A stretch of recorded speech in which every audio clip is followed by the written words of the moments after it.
विद्यार्थी मित्रांनो, सुप्रभात. आपण आज पाहूयात 5वी स्कॉलरशिप या पुस्तकामधील गणित आणि मराठी या पुस्तकामधील पेपर 1 मधील गणित हा विषय पाहूया. आणि या गणितामधील आपण आज पाहणार आहोत 6वं प्रकरण. त्या प्रकरणाचं नाव आहे संख्यांचा चढता व उतरता क्रम तुलना. आणि हे सगळं शिकण्यासाठी तुम्हाला सगळ्यांना तुमच्या हातामध्ये पुस्तक आवश्यक आहे. आणि हे पुस्तक तुम्ही पाहून 6.1 मधील जे 10 प्रश्न आहेत हे आपण 10 प्रश्न सोडूया. तर आता सगळ्यांनी तुमचं स्वतःचं पुस्तक उघडा आणि स्वतःचं पुस्तक उघडून प्रत्येकांनीच समोर लक्ष देऊन प्रश्न ऐका. संख्यांचा चढता व उतरता क्रम व तुलना या प्रकरणातील आपण 10 प्रश्न आपण आता सोडवून घेणार आहोत. पहा, सगळ्यात पहिला प्रश्न फार सोपा आहे मुलांनो. पहिला प्रश्न आहे, पुढील पर्यायातील संख्यांचा योग्य चढता क्रम कोणता, असा प्रश्न आहे. मग आता चढता क्रम म्हणजे तुम्हाला लक्षात यायला पाहिजे, कधीही लक्षात ठेवा, चढता क्रम म्हणजे काय, लहान्यापासून मोठ्यापर्यंत. ज्या काही तुमच्या गच्चीवर जाण्याच्या, जिनावर जाण्याच्या ज्या पायऱ्या असतात त्या कशा असतात, पहिल्यांदा पहिली पायरी, नंतर दुसरी, तिसरी, चौथी, 5वी, 6वी अशा वर असतात. म्हणून चढत चाललोत ना आपण, म्हणजे लहान्यापासून मोठ्यापर्यंत, त्याला म्हणायचं चढता क्रम. बघा मग आता काय म्हणलंय, पर्यायातील संख्यांचा योग्य चढता क्रम. मग वाचा बरं, सगळ्या संख्या व्यवस्थित वाचा पर्याय. त्याच्यामध्ये सगळ्यात लहान संख्या पहिल्यांदा पाहिजे. मग आता पर्याय 1 मध्ये बघा 10,101 आहे आणि पुन्हा दिले 10,100. मग आधी 101 असेल तर 100 येणं चुकलं ते, म्हणून पहिला पर्याय येणार नाही. दुसरा पर्याय बघा 60,000 आहे, 60,666 आहे, पुन्हा दिले 66,066 आलं, म्हणजे इथं पण चढता आहे, 2 अंक बरोबर आहेत. तिसरा अंक 66,660 हे पण बरोबर आहे, पहिली दुसरी तिसरी संख्या बरोबर आहे. चौथी काय 66,606, म्हणजे हा चढता क्रम आहे. म्हणून पहिल्याच उत्तर पर्याय नंबर किती, 2, एकदम बरोबर आहे 2. आता आपण पुढचा प्रश्न पाहूया. दुसरा प्रश्न मी वाचतोय आणि आता दुसरा प्रश्न तुम्ही पहा. दुसरा प्रश्न अतिशय सोपा आहे. बघा काय प्रश्न नीट वाचायचा. काय सांगितलंय, 88,758 कॉमा 88,587, 88,875, 88,578 या संख्या उतरत्या क्रमाने लिहिल्यास तिसऱ्या क्रमांकावरील संख्या कोणती. आता ही संख्या आपल्याला कशी लिहायची, उतरता क्रम. उतरता क्रम म्हणजेच काय, वरून खाली. आता जिन्यावर चढलात तुम्ही आणि वरून खाली यायचंय, म्हणजे कसं, पहिल्यांदा ही पायरी, नंतर ही, पुन्हा ही, पुन्हा ही, पुन्हा ही, पुन्हा ही आणि पुन्हा खाली. हे उतरता क्रम झाला. लक्षात आलं. आता आपल्याला उतरत्या क्रमानं मांडायच्यात संख्या. पहा आता पुस्तकातल्या या संख्या आहेत, तर आपल्याला सांगितलंय काय, उतरत्या क्रमानं, म्हणजे सगळ्यात मोठी संख्या कोणतीही शोधायची. मग हे 88,000, 88,000, 88,000 हे तर बरोबर आहे सगळं. आता त्याच्यानंतर पाहायचं शतकचा अंक, इथं 700, इथं 500, 800 आणि 500, म्हणजे ह्याच्यातला सगळ्यात मोठा अंक आला हा 1 नंबर, सगळ्यात मोठी संख्यावरची. 2 नंबरची कोणती येईल आता, मग ह्याच्यामध्ये 700, 800 झाल्यावर 700 हे 2 नंबर येईल. 3 नंबर कोणता येईल, इथं 587 आणि इथं 578 आहे. म्हणजे ही संख्या येईल इथं 3 नंबरची. आणि मग सगळ्यात लहान संख्या ही आहे 4 नंबर. लक्षात आलं. प्रश्न काय म्हणला होता आपल्याला, उतरता क्रमाने लिहिल्यास, म्हणजे एका प्रश्नात 2-2 प्रश्न, उतरत्या क्रमाने लिहिल्यास तिसऱ्या क्रमांकावरील संख्या कोणती. मग तिसऱ्या क्रमांकावर कोणती संख्या आली, ही पहिली, ही दुसरी आणि तिसरी, ही आली तिसऱ्या क्रमांकाची 88,587, म्हणजे पर्याय नंबर किती, 3. कळाला हा पण प्रश्न, शाबास. चला आता पुढचा प्रश्न पाहूया. आता पुढचा प्रश्न आहे तिसरा, 99,341 आणि पुन्हा चौकटचा बॉक्स आहे आणि पुन्हा दिले 1,05,000 या संख्या चढत्या क्रमाने लावल्या असतील तर चौकटीत येणारी संख्या कोणती. आता चढता क्रम म्हणला की तुम्ही लगेच पायरी लक्षात ठेवायचं, अशी एक, वर एक आणि वर एक. लक्षात आलं का. आता इथं संख्या कोणती आहे हे शोधायची आपल्याला. 99,341च्या पुढं कोणती संख्या येईल? तर 341 पेक्षा निश्चित मोठी येईल. मग आता ती कोणती असेल? 99,134 नाही येणार, 99,300 नाही येणार, मग 99,243 नाही येणार. मग आला पर्याय नंबर 4, 99,443. समजलं? छान. चला पुढचा प्रश्न. तिसरा पण झाला आपल्याला. आता आपल्याला चौथा प्रश्न पाहायचा आहे. चौथ्या प्रश्नात सांगितलंय या संख्या, बघा कोणत्या संख्या आहेत त्या? ह्या संख्या. काय सांगितलं या संख्यामध्ये? 6,666, 6,339, 6,634 आणि 6,645. या संख्या चढत्या क्रमाने लिहिल्यास, आता चढता म्हणजे कसा रे? खालून वर जाणाऱ्या, खालून वर जाणाऱ्या चढत्या क्रमाने लिहिल्यास त्यातील पहिल्या व शेवटच्या संख्यांची बेरीज किती? म्हणजे एका प्रश्नामध्ये आता 3 प्रश्न आहेत. पहिल्यांदा चढत्या क्रमाने मांडा. मग चढता क्रम म्हणजे लहान, सगळ्यात लहान संख्या कोणती? ही 6,600. पहिला अंक सगळा सारखा आहे. 6,000 इथं 600, इथं 300, इथं 600 आणि 600. म्हणजे ही संख्या सगळ्यात लहान, ही संख्या सगळ्यात लहान 6,339 सगळ्यात लहान. त्याच्यानंतर पुन्हा हे झालं की पुन्हा येईल 6,600 आहे, 634 आहे आणि 645. मग चढत्यामध्ये ही येईल 6,634. त्याच्यानंतर पुढची आता 6,666 आहे, 645. मग हे निश्चितच येईल. आणि मग एकदम बरोबर आहे. हे तर अत्यंत शेवटचा अंक फार सोपा असतो. तर असा चढता क्रम मांडला की पुन्हा आपल्याला काय म्हणलंय?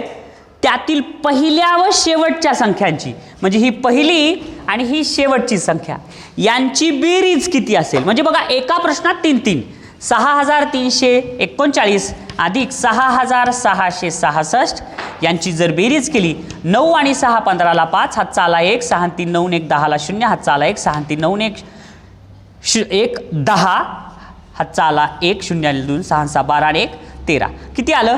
13,005. पर्याय नंबर आहे का तो तिथं? 13,005 आहे का? किती आहे पर्याय नंबर?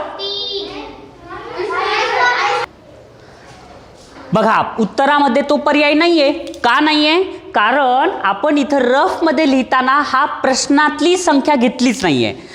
म्हणून कधी पण लक्षात ठेवा, असं इथं जसं चुकलं तसं तुमचंही चुकू शकतंय मुलांनो. त्यामुळं प्रश्न चुकला की उत्तर चुकतंय. आता हे उत्तर खरं बरोबर आहे, पण उत्तर बरोबर असून उपयोग काय? प्रश्नच चुकलाय. समजलं? त्यामुळं तुम्ही यातून शिका की प्रश्नाला महत्त्व द्या. आपली ही संख्या बरोबर आहे, ही संख्या बरोबर आहे, ही संख्या, पण ही संख्या आपण पुस्तकातली नीट लिहिली नाही. 6,639 आहे, 6,639 आहे. आणि मग या संख्येनुसार आपल्याला बघा बरं आता मग आपण सगळ्या संख्या लिहिल्या. या सगळ्या संख्यामध्ये सगळ्यात लहान संख्या कोणती?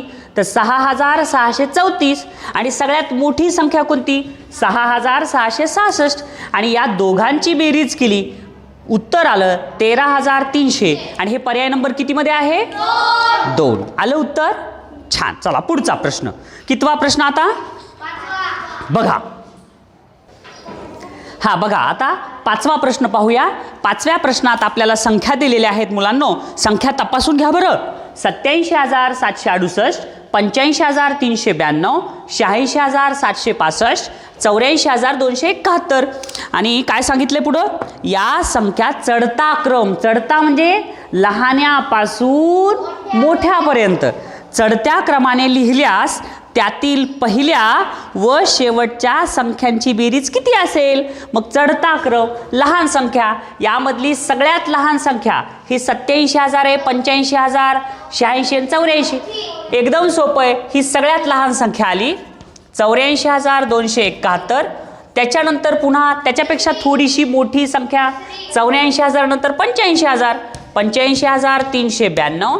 त्याच्यापेक्षा थोडीशी मोठी ही 86,000. फार सोपं आहे बघा हे गणित. आणि मग सगळ्यात मोठी संख्या ही, मग आपल्याला काय सांगितलंय? सर्वात लहान संख्या आणि पुढं काय सांगितलंय बाळांनो? चढत्या क्रमानं लिहिल्यास पहिल्या व शेवटच्या त्या मांडणीतील दुसऱ्या व तिसऱ्या, हे दुसऱ्या आणि तिसऱ्या मधील फरक म्हणले. फरक म्हणजे वजाबाकी. मग आता ह्याच्यातून ही संख्या वजा करा, मोठ्यातून लहानी. 86 मधून 85,392. 5 मधून 2 गेले 3, 6 मधून 9 जात नाहीत, मधून 16 मधून 9 काढले 7, इकडला हातचा इथं 7 मधून 4 गेले 3, आणि मग इथं 6 मधून 5 जात नाहीत, म्हणून 16 मधून 5 गेले. हां, बरं ठीक आहे, बरोबर आहे, हातचा काही घेतला नव्हता. मग 6 मधून 5 गेले 1 आणि 0. सगळ्यांचं समोर लक्ष आहे का नाही हे मला बघायचं होतं. तर उत्तर किती आलं मग? राईट, 1373 म्हणजे पर्याय नंबर 2. चला पुढचा प्रश्न, कितवा प्रश्न घ्यायचा आपल्याला? 6वा प्रश्न. आणि या 6व्या प्रश्नामध्ये वाचून दाखवतो मी. या संख्या बघूया, प्रश्नामध्ये काय सांगितले, त्या संख्या 4. 6वा प्रश्न चालू आहे आपला.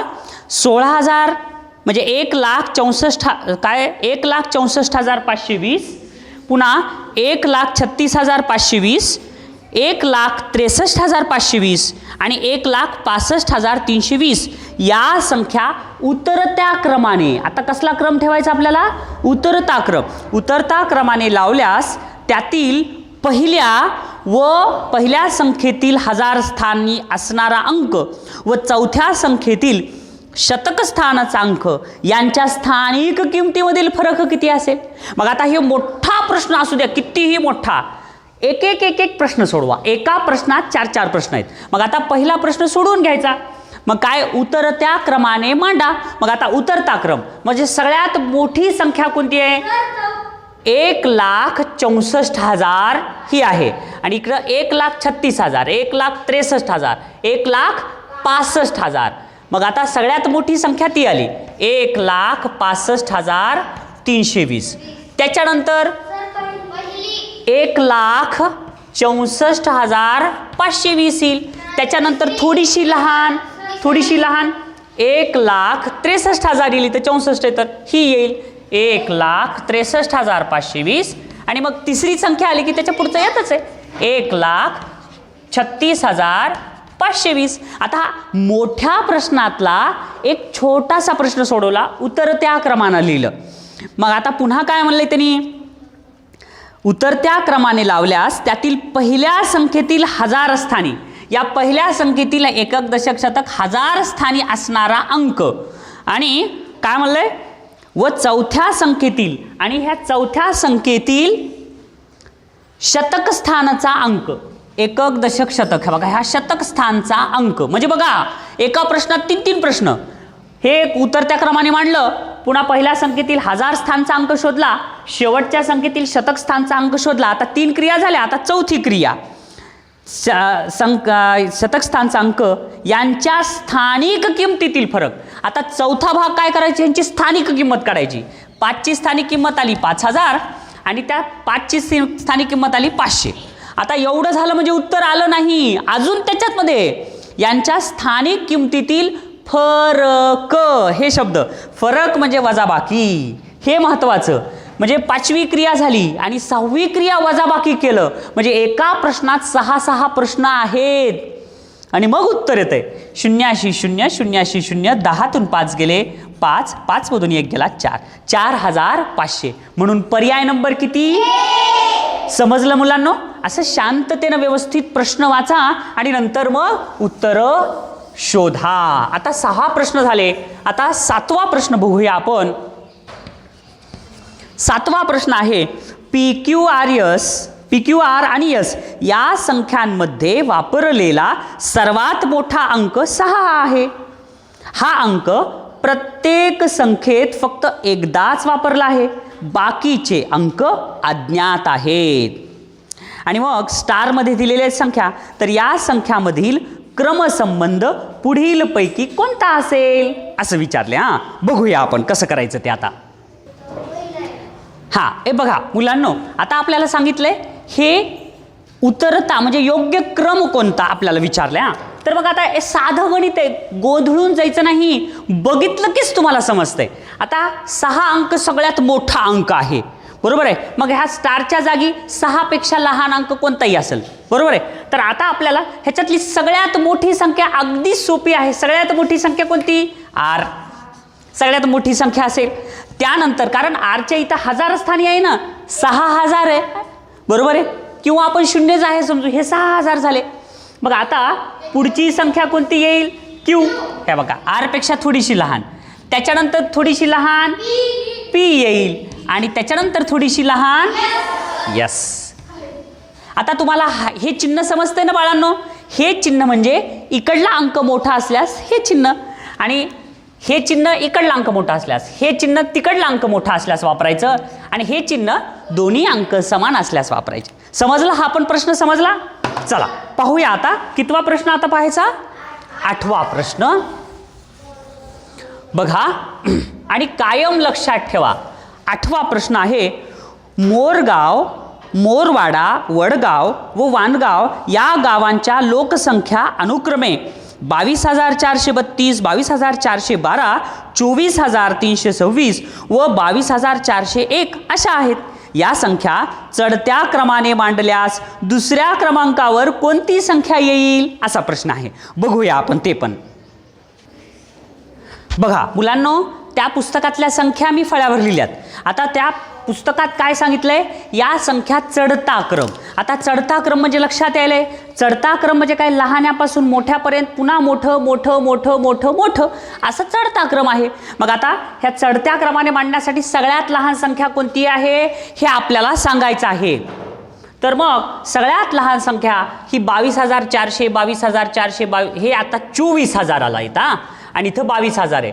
म्हणजे लहान संख्या ही तर सगळ्यात मोठी आहे. मग ही 22,432, ही 412, आणि ही 22,401 ही सगळ्यात लहान आहे. 22,401 सगळ्यात लहान. पुन्हा ह्याच्यापेक्षा थोडीशी मोठी संख्या 22,432 आणि 22,412 ही येईल. 22,412. त्याच्यानंतर थोडीशी मोठी संख्या ही येईल 22,432, आणि सगळ्यात मोठी संख्या ही आहे कारण इथं 24,000 आहे, 24,326. मग आता आपल्याला चढता क्रम झाला की नंतर काय विचारलंय? चढत्या क्रमाने मांडल्यास दुसऱ्या क्रमांकावर कोणती संख्या येईल? ही दुसऱ्या क्रमांकावर कोणती संख्या येईल? तर 22,412. मग पर्याय नंबर किती? 2. समजलं हे पण? चला पाहूया पुढचा प्रश्न. हा बघूया 9वा प्रश्न. जर 99,341 आणि पुन्हा दिले बॉक्स, पुन्हा 1,09,45 या संख्या चढत्या क्रमाने लावल्या असतील तर चौकटीत पुढीलपैकी कोणती संख्या येऊ शकेल असा प्रश्न विचारलाय. बघा हा आता बघा ह्याच्यामध्ये काय दिलेलं आहे? 99,341 बॉक्स आणि 1,09,45. म्हणजे आता इथं जी येईल चढता क्रम आहे. चढता क्रम म्हणजे काय? लहान, पुन्हा थोडीशी मोठी आणि पुन्हा मोठी, असा आहे चढता क्रम. म्हणून आता 99,341 पेक्षा निश्चित इथं मोठी संख्या असेल. मग पर्यायात पहिला पर्याय तर येणारच नाही, कारण 1,09,78 आहे, ते ह्याच्यापेक्षा मोठं व्हायलंय, ते इथे येऊ शकत नाही. दुसरा पर्याय 99,305, 99,305 ह्याच्यापेक्षा लहान आहे, म्हणजे ते नाही येणार. तिसरा पर्याय 99,937, हा पर्याय येऊ शकतो आणि येतोच, हाच पर्याय बरोबर आहे. कारण चौथा पर्याय 99,321, 321 लहान आहे, म्हणून 9व्याचं उत्तर पर्याय नंबर किती? 3. छान. आता शेवटचा प्रश्न पाहूया मुलांनो, 10वा प्रश्न. बघा फार सोपे सोपे प्रश्न आहेत. 10वा प्रश्न आता हा सुद्धा असाच आहे. पहा बघा मुलांनो, हा तर प्रश्न अगदी सोपा आहे. काय म्हणलेला आहे प्रश्नात? 9,09,090 आणि पुन्हा बॉक्स दिलाय आणि पुन्हा दिलंय काय दिलंय? 9,09,900 या विधानातील रिकाम्या चौकटीत पुढील पैकी कोणते चिन्ह लावाल? आता इथं कॉमा नाही आहे, आता ही रिकामी चौकट आहे, तर या चौकटीत कोणतं चिन्ह लावायचं? आंधळं सुद्धा याचं उत्तर देऊ शकते. एकदम सोपं आहे. आता याच्यामध्ये कोणती संख्या मोठी आहे, त्याच्याकडं ते चिन्ह करायचं. दोन्ही संख्या सारख्या नाही आहेत म्हणून बरोबरचं चिन्ह येणार नाही. एकतर हे चिन्ह द्यायचं, एकतर ते चिन्ह द्यायचं, नाही तर हे चिन्ह येणार नाही कारण सारख्या नाही आहेत. मग आता या दोन्हीपैकी कोणतं, तर हे कॉमा द्यायचा पहिल्यांदा, कधी पण लक्षात ठेवा. आणि कॉमा देऊन ठरवायचं 9,09,090 आहे आणि हे 9,09,900 आहे म्हणजे हे जास्त आहे म्हणून हे चिन्ह येईल. आणि हे चिन्ह म्हणजे पर्याय नंबर किती. सगळ्यांना समजलं तर लक्षात घ्या, अतिशय मेहनतीनं आम्ही तुमच्यासाठी हा व्हिडिओ बनवला आहे आणि वर्गामध्ये पण तुम्हाला समजावून सांगण्याचा प्रयत्न केला आहे. तुम्ही सगळेजण अभ्यास करा आणि काहीही अडचण असेल तर आम्हाला विचारा. फक्त एकच आहे की इथून पुढं 6.1 मधला कोणताही प्रश्न जर असेल तर ते तुम्हाला यायला पाहिजे. समजलं. मग 6.1 पुन्हा एकदा व्यवस्थित सोडवा. तुम्हाला अभ्यासासाठी खूप खूप शुभेच्छा. Best of luck.